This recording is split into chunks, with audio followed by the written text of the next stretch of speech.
Bonjour à tous et bienvenue sur Bacalou. Ça fait quelques mois maintenant que j'ai commencé cette série de vidéos sur les améliorations qu'on a apportées à notre Jeep Cherokee XJ. Et dans la toute première vidéo, je vous avais dit qu'on allait vous montrer comment on était passé de ça à ça. Et bien ça y est, on y est. 10 vidéos plus tard, on a fait toutes les grosses modifications qu'on voulait faire. Donc le but de cette vidéo, c'est un petit peu de faire un point à date, de vous montrer très rapidement ce qu'on a déjà fait,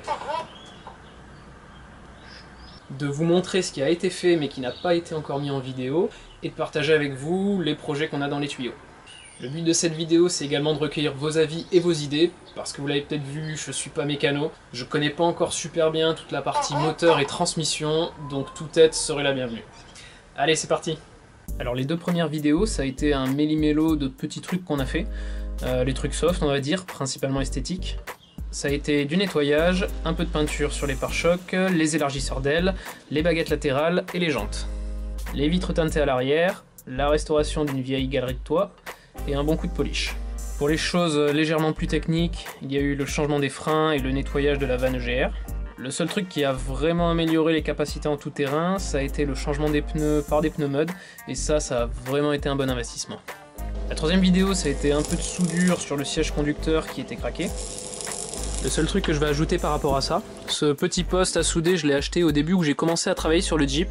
Déjà la soudure c'est super marrant, et en plus de ça, ça m'a sorti de situations bien merdiques, notamment sur le pare-choc avant.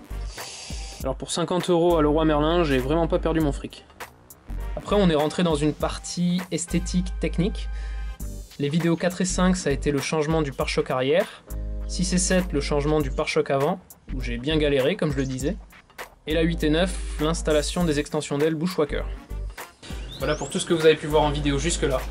Ensuite ce que j'ai fait mais que je n'ai pas encore mis en vidéo, j'ai obstrué la vanne EGR avec une petite plaque et j'ai installé un récupérateur d'huile sur le reniflard. Comme les Bushwacker étaient plus larges que les anciens élargisseurs d'ailes, j'ai monté des élargisseurs de voie de 30 mm. Et comme la galerie était un peu trop rétro à notre goût, on en a reçu une nouvelle qu'il nous faut encore installer et sur lesquelles on va monter les 4 lampes LED qu'on devait déjà installer sur l'ancienne mais que j'ai jamais fait. Le dernier gros truc que je viens de faire, ça a été de remplacer les sièges avant par des sièges plus modernes. Avec les nouveaux sièges avant, on a également récupéré la banquette arrière, mais ça je l'ai pas encore monté. Je sais pas encore comment l'adapter.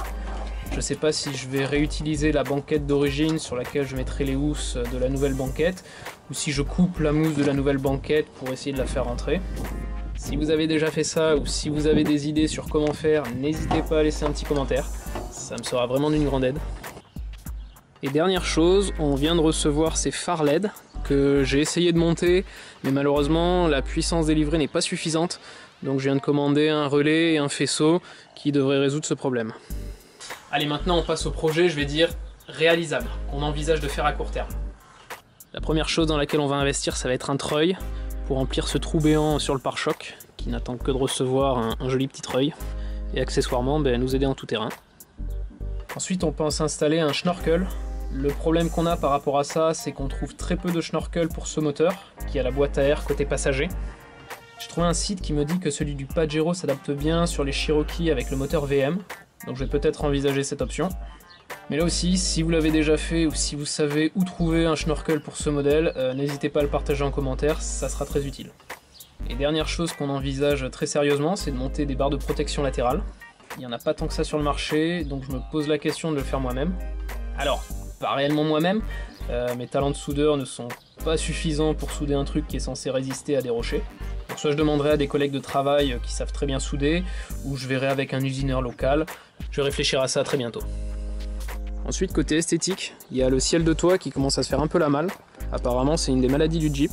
Donc ça aussi, on pense le faire bientôt, mais il y a un peu de boulot. Il faut démonter tous les plastiques qui vont autour.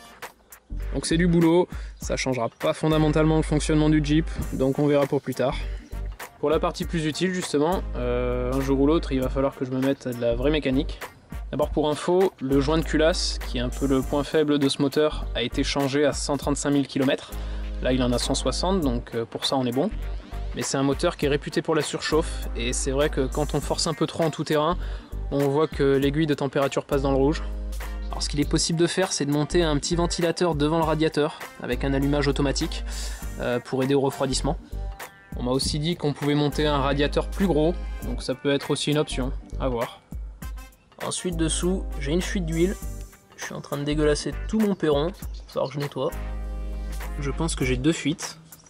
Une au niveau de l'embrayage, donc c'est certainement le joint spi.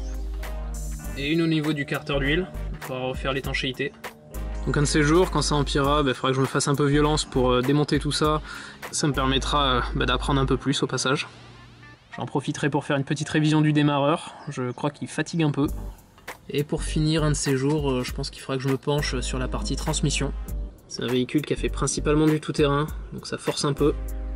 Et c'est souvent que ça grince ou que ça craque là-dessous. Et pour finir, les projets à long terme, certains un peu fantaisistes, mais sur lesquels on réfléchit. Un jour, on est tombé sur la vidéo d'un gars qui a monté un écran tactile dans son Cherokee, et ça c'est vraiment cool. Ça apporterait une grosse touche moderne dans l'habitacle, et je pense qu'un jour on le fera. Donc je pense qu'il faudra démonter tout le tableau de bord. Quitte à démonter, j'en profiterai également pour vérifier toutes les connexions électriques.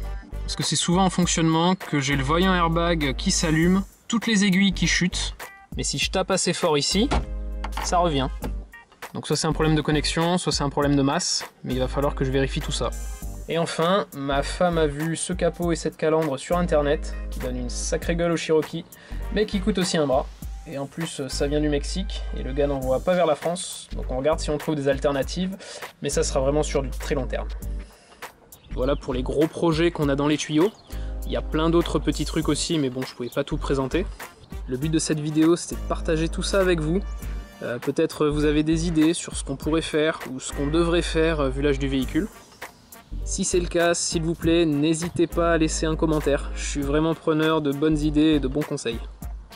Voilà pour cette vidéo, on va dire de transition. Je profite également de cette vidéo pour remercier toutes les personnes qui nous suivent. Cette chaîne est vraiment sans prétention, le but c'est d'immortaliser et de partager tout ce qu'on fait, que ce soit les modifications du Jeep ou nos balades. Donc un grand merci aux personnes qui laissent un commentaire, ça fait vraiment plaisir à lire et c'est encourageant pour la suite.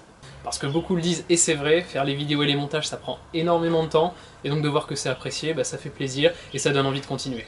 Allez, je m'arrête là. Dans les prochaines vidéos, on retournera à nos modifications. D'ici là, si c'est pas fait, abonnez-vous, mettez un pouce bleu et on vous dit à très bientôt.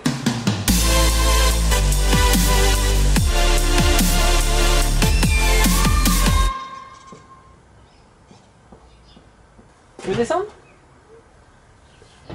Tu veux descendre? Allez, on descend. Ouais. T'as cradossé tous mes sièges. Allez, file, petit bébé.